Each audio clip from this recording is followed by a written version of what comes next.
Guys, good morning. I-flex ko lang itong aking donkey ear. Napakalaki. Ayan.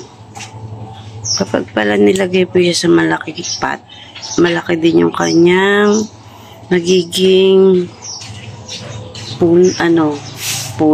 Magiging dahon. Grabe, ang laki niya, no? Laki. Ang laki. Tapos, ito naman yung maliit na sample. Ito naman, kapag nasa maliit siyang pot, ito lang siya. Yan, ganyan lang siya, kaliit. Ito ang ating donkey ear. Cute, diba? Magtatanim pa nga ako ng ganito sa maliit.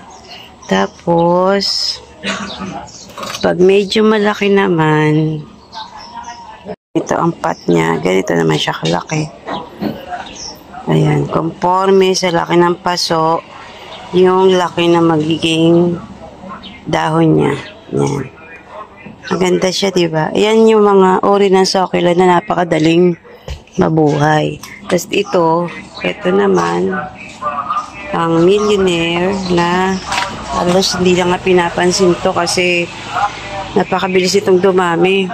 Ayan lang, oh. May mga baby na. Tapos, at saka ito. Ayan. Ayan ang napakadaling mga yan. Yan ang mga napakadaling mabuhay na succulent. Sana yung ibang succulent ganyan din, no? Madali lang mabuhay. Yung iba kasi talagang hirap buhayin, hindi talaga ganun kadali. Yan. Yan ang talagang super madaling buhayin. Malaki-laki na itong ating air plant. Ayan. Buhay pa naman siya. Yung mga namaalam lang ilang piraso, pero ayan pa naman siya. Hindi na ako nagdadagdag ng halaman. Ito ang ating, ito hindi ko talaga inaalis na maliit na pot. Parang hindi lang siya lumaki. Cute lang siya.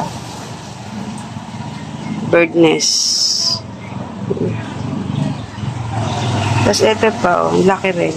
Hindi ko alam kung kanino galing to, kay Plantatay o kay Ate Jo. Ayan, ang laki niya. Ayan, o. Ang laki.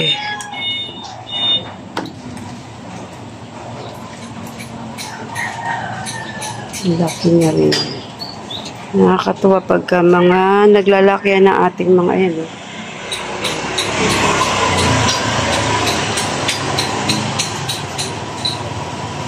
Hiyangan din kasi sa mga pot nila.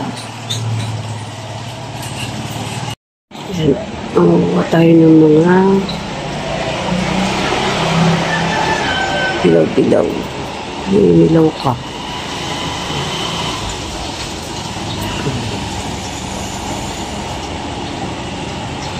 Ito lang.